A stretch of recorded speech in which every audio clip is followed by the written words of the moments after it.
guys, and welcome back. Today we are a month into the NHL season, and you know what that means. We are going to be ranking and grading every single NHL rookie so far. Hopefully I can continue doing this video as a tradition every single year, but always around the first month I want to give a review of the rookies so far and how I think they've done up to this point, at least compared to my expectations. So keep an eye out, folks. We're going to be slinging grades through the A tier and all the way down potentially to the F tier as well. But who do I see as the best and the worst NHL rookies up to this point so far, who've exceeded my expectations as well and surprised me the most? Well, make sure you guys watch till the end because we're going to be covering every single major rookie here.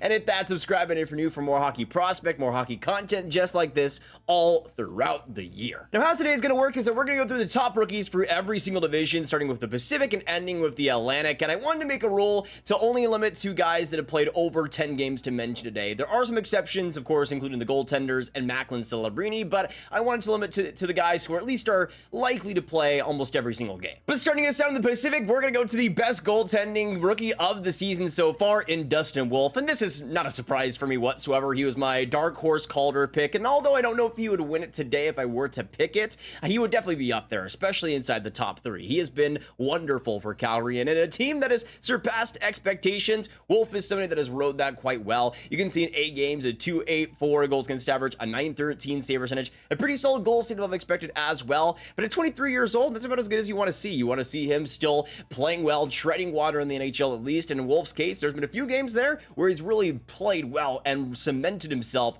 as an NHLer, which you always love to see. Now, when it comes to the grading, a lot of it is going to be determined by my expectations coming into the season. I had high hopes for Dustin Wolf, so maybe some other people would have him as A+, but I'm going to put him as a straight A for now. Next up, we're going to move on to the San Jose Sharks, who have quite a few rookies of their own, starting, of course, with Macklin Celebrini, who, despite getting injured, so far has been really impressive. Of course, at 18 years old, there was always going to be some limitations, and I would say defensively, there are times where the statistics might not be too pretty, but he's 18 years old playing on the San Jose Sharks. I'm willing to cut him some slack there. In the games he has played, he has showed the skill set that he's had, and in 6 games so far, he has 3 goals, 1 assist for 4 points. Almost every single one of his points, though, have been impressive, have been substantial, and that's what I wanted to see out of Celebrini, really cementing himself. But I think he's been really confident, and that's been, I think, the biggest pinpoint factor for Celebrini's success so far. The confidence that he's already been able to have, especially in transition. This guy reminds me of McKinnon, just how much speed he's able to generate going up the ice already at the NHL level, and that is a good sign for the Sharks going forward. Because of the injury, it does knock him back a little bit in the grading, but I'm still going to give him an A-, about as good as you could hope for an 18-year-old in the NHL right now. Now we go on to his teammate in Will Smith, who hasn't been as fortunate with the Sharks thus far, but has been a little bit better, I would say, over the last week, getting a little bit more confident. But coming into the season, I was somebody that didn't even have Will Smith inside my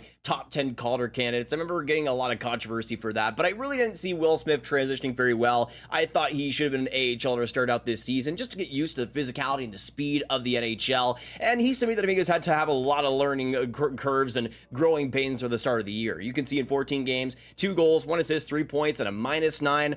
That about sums up how he's played so far. Now, with Will Smith, he's always been so good creativity-wise, and especially with his playmaking, and that has translated, I think, especially over the last couple of weeks. Quite frankly, there's been so many chances that the Sharks have not buried that he has set up, and I do think eventually those will start to go in. But considering everything, and especially some of those defensive deficiencies, I'm going to give him a D+. Now, that's not the last Sharks rookie, because we got another one here on the defensive side, and we got Jack Thompson, who has kind of been an underrated defensive prospect for me for a while now. He was a 3rd rounder back in 2020 with Tampa and progressed pretty well since then. Of course, he was dealt to San Jose, and I think in that system has done some good things. And this year, in 11 games, he has 2 goals, 3 assists for 5 points, already playing quite solidly. Now, he hasn't been revolutionary or anything, but he's 4th right now in average time on ice, at least among rookies that have played more than 10 games, and he's somebody that already has found his role with San Jose. I think he does fit more as an offensive defenseman in the future here for the Sharks, but we'll have to wait and see what he ends up becoming. Still very early in his career, but I'm going to give him a B+. He's impressed me so far. Now, going on to somebody that has not impressed me so far this year, we're going to go on to Cutter Gauthier, who we talked about a couple weeks ago, and his rough start into the rookie campaign, but it really hasn't gotten that much better for him. He was somebody that was expected to come in and absolutely dominate, and I didn't have him as my Calder pick or anything, but I did have him inside my top 5. I thought that the physical maturity was going to lead to a lot of impressive statistics, especially with some of the playmaking around the Ducks. But so far this year, the Ducks offense has been just been few and far between, and it's been a disaster in a lot of ways. And Cutter Gauthier and his lack of performance has been a factor. You can see in 15 games, he has 5 assists, 0 goals, which is honestly the most surprising thing. The fact that Gauthier, who has an unbelievable shooting ability, has 0 goals in 15 games is a shocker to me. Speaking of Gauthier, he isn't really playing to his strengths right now. He really doesn't look all that mature physically, which obviously the jump to the NCAA, from the NCAA to the NHL is a massive one, but he really isn't all that confident right now. He isn't playing with the speed and the tenacity that he usually has, and to me, that is something that we'll need to see in the future for him, because that's when Gauthier is at his best. When you hate playing against him, that's when he's playing at his best, and I think we need to see that version come out soon for the Ducks. As of right now, though, I'm going to give it a D-. Extremely disappointing. Now we move on to the Central Division rookies, and of course we got to start out with Logan Stankoven. My boy just continues to impress. I mean, it's crazy that he's already 21 years old because I've been watching this guy for so long now, but of course a 47th overall pick by the Stars. You know the deal. He was so good to end off last year with the Stars, getting called up, and was just barely a rookie. Played 24 regular season games. If he played one more, he would have been ineligible. You can see to start out this year, it's paying dividends right now that he's still a rookie. In 15 games, his 4 goals, 10 assists, 14 points, is leading all rookies in point scoring this year. And I feel like a lot of people out there are going to be saying, oh, he's on the Stars, so of course he has that many points. Well, his teammates haven't exactly been beefing him up at all. If he's getting carried by Dallas, then why is he 3rd in point scoring on the team as a rookie? And then you look, of course, at his line mates, where Stankoven has 14 points, and he's most commonly played with Jamie Benn and Wyatt Johnston. You could say that both of those guys have been a little bit disappointing. Ben had a great season last year, but is down to 8 points in 15 games. Wyatt Johnston, I think, is one of the more disappointing players for the Stars so far, with only 7 points in 15 games after expected to have a breakout season. They are both good players, but Stankoven is almost 2 times scoring both of them right now, and he's playing, of course, on that 3rd line. So I don't really want to hear too much about Stankoven having this totally sheltered role, getting all the opportunity. He's making the most of what he's got, which isn't as much as people might expect. My expectations for Stankoven were high coming into the year. I had him top 5 in my Calder voting, but he to me is the front runner, and for that, you got to give him an A+. Now we're going to move on to the Colorado Avalanche and their multitude of rookies. With some of the injuries and the lack of depth, we've seen a lot of younger players come up for this Avs team. The first one is Nikolai Kovalenko, and honestly, I'll just group in Kovalenko and Ivan. It's great to see Ivan in the NHL already, but both of these guys have been about at the similar level, I would say. Kovalenko having a much more pristine opportunity, initially playing on that first line, and I don't know if he's been as impressive as maybe that should indicate, but Ivan as well has impressed me. He's somebody that I was not expecting to be in the NHL this year, I gotta be honest, but 5 points in 17 games, he's looked all right too. I'm gonna give them both just a straight B and call it a day. Both very solid, and the Avs have needed that. But now going on to the goaltending side for the Avs in Justus Annunen, and I was kind of surprised to see him actually still as a rookie. I kind of just assumed he graduated already, but he's a rookie this year, and it hasn't been all too great. So at least loss record wise, he's been okay with a 5-2 record, but an .893 save percentage. Granted, the Avs, of course, have been this weird topsy-turvy team, but I think Annunen has still been solid. I don't think he's been revolutionary and everything, but I think I would have expected a little bit better save percentage-wise to start out this year, so I'm just going to give him a straight C. Now we go on to some of the other rookies in the Central that are a little bit lower scoring. First, you got Zachary Leroux, who didn't start out with the Preds roster, but got called up, and he's not playing too much, playing around like 10 minutes per game, which is a theme with a lot of rookies in this class so far. But he's somebody that I loved back in the 2021 draft for the tenacity he brought, the energy that he provided, though he has always had this reputation, and rightfully so, just making these dumb decisions off and on the ice. He's somebody that I think has reined it in a little bit, but will need to continue to rein it in, because I think he is a solid player. He started out the AHL great, and so far with the Preds, considering his limited sample size, 3 points in 12 games, and considering also he's playing on the Nashville Predators of this season, I think he's had a pretty solid start. Nothing crazy or anything, but I'm going to give him a B-, and I think throughout this rest of this year, he could start to be more and more of a factor for this Preds team. Now, we're going to move on to another Zachary and go on to Zachary Bolduc, somebody that for the Blues has just continued to get more and more of a role. Now, with Sundqvist back and everything, we'll see actually how much he does play in the future, but he's somebody that had a decent start in 13 games, 4 assists for 4 points. Bolduc has always been a fantastic point producer, though, and that has continued on with the Blues this year. But the big question will be, how much is he able to round out the rest of his game and actually become a solidified NHLer? That will be the make or break for him going forward, but we'll have to wait and see for that. So far, I'm going to give him a C+. Now going on to one of the more disappointing prospects to talk about so far, we're going to go on to the Utah Hockey Club and Josh Doan, somebody that I was expecting to be a pretty big force inside that Utah bottom six at least, but he's now, of course, back in the AHL, and I'm going to make some exceptions, because earlier I talked about how I had a limit for players that played 10 games or more, but in the case of some of the more disappointing players, they're not even in the NHL right now, so they can't even play up to 10 games. In Josh Doan's case, he was something that I was seeing as a factor for the Calder Trophy. I had him inside my top 15 voting. I didn't see him being right up there, but I saw him being a solid depth player that would play throughout the season, and it's not a bad thing that he's back at the AHL. That could be a good thing for him in the future, but I think he was expected to be a part of this Utah team, and the fact that he isn't is disappointing. But considering the way he was playing, how little of a factor he was, it's not really a surprise to see him back in the AHL. So I'm going to give him a D-. Disappointing, but not a deal breaker. He'll be back someday. And now it is time to move on to the Metro Division. And of course, we got to start with Matvei Michkov, who's right up there, up the top of rookie scoring so far. At 19 years old, that is something to commend, especially on this Flyers team that is dry with offense. You can see so far 15 games, 6 goals, 7 assists, 13 points. Got his first 5-on-5 goal as well a few days back, and that's great to see. Got that huge overtime winner, which is also awesome. In terms of electricity, creativity, Michkov has been as advertised. He was my Calder Trophy pick before the season, and I think he's been about at the range that I would have expected him at. Still some deficiencies in defense, but honestly, I mean, as a 19-year-old Russian wing, what were you really expecting? People are, of course, going to bring up the multiple healthy scratches, but honestly, besides maybe Stankoven, I think every rookie this year would have gotten benched at least once by Tortorella. If Cutter Gauthier actually stayed, I think that boy would have been benched half of the season under Torts. It's a system issue under Michkov. He'll be fine, and he responded pretty well with it too. I was expecting him to lead all rookies in points, so it's not quite at that level, but I'm still going to give Michkov a straight A, about as good as you can get. Now we go on to one of the better rookie stories of the year so far in Maxim Sivlikov. Yes, he's like 1,000 years old, so I wouldn't probably have him first in my Calder ballot or anything, but he's somebody that I think has been really good for a rookie so far, and exactly with the doctor order for the Islanders. Big 6'3", 190 pounds, has some big hits here and there, but the playmaking has been a pretty big strength for him so far. In 17 games, 2 goals, 8 assists, 10 points, has been 4th on the Islanders in even strength points with 9 so far, and that's been pretty key for them. He is kind of in a weird spot where he sometimes takes some bad penalties, but coming from Russia for so long, it's a pretty big stylistic change, so I can forgive that. But in terms of generating offense, the playmaking there, he's been pretty great for the Islanders and far exceeding my expectations for sure. I wasn't really sure what to make of him coming in.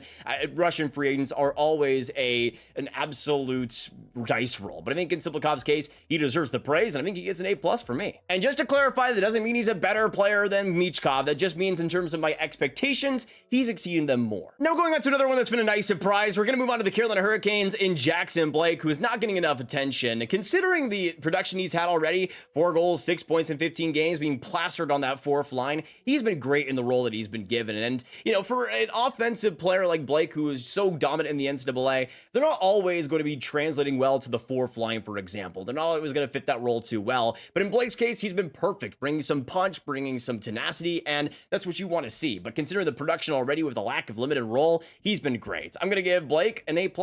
Speaking of great, we're going to move on to the Pittsburgh Penguins, who have a couple of rookies this year of their own. The first one, of course, being Joel Blomqvist, who is the best for sure. He's somebody that has come into this Penguins team and has really kept them from the absolute dumpster in a lot of ways. In 8 games so far, pretty bad goals against average, but a .904 save percentage, and he's right around average in terms of goals he'd have expected, which for a rookie coming into this team out of nowhere is, I think, a pretty good thing for the Penguins. But in his case, he's been in a really rough role, thrown to the Wolves in a lot of ways, and I didn't even expect him to be in the NHL this year. I thought he'd still be the AHL starter there, down there in Wilkes-Barre and still developing, but the fact that he's already in the NHL and surviving, I think, is a pretty big win, and I'm going to give him an A for it just because of that. Now, there are a couple of exceptions on this list, like Josh Doan, who are disappointing and couldn't have reached that 10-game mark because they were already sent down, but to maybe the most disappointing rookie out of them all so far has to be Rutger McGrody, who I didn't have inside my top 5 or anything, but I think I had him 7th in my Calder rankings. He was somebody that I think, especially with the opportunity that it seemed like the Penguins were going to give him, he had a great chance to at least rack up some points, maybe not look the greatest, but at least get the opportunities. And in McGrody's case, I mean, the Penguins gave him a couple of games and almost immediately sent him down. Coming into the year, almost a top 6 lock. He only got 3 games where he got 0 points. It was barely a factor before he was sent down to the AHL, where he's not even really doing all that well down there either. And to me, he should have been the AHL to start out this year. I think rushing him, especially obviously in this case was a poor decision, but it seemed like McGrody wanted to be in the NHL, and that was the main reason why he didn't want to stay with the Jets, which I just think is kind of hilarious. I like McGrody a lot as a player. I liked him a lot in his draft year, but the signs were always there, especially with his skating, that he needed more development time, that he was always going to be a little bit more of a project than maybe he would let on. And I think the fact that he's getting a little bit of humble pie might be good for him in the future, but there's nothing really else I could give him besides an F. Now we're going to move on to the Atlantic, and this is by far the weakest rookie division by a landslide, I would say. Not Lane Hutson's fault. He's really the one carrying this, but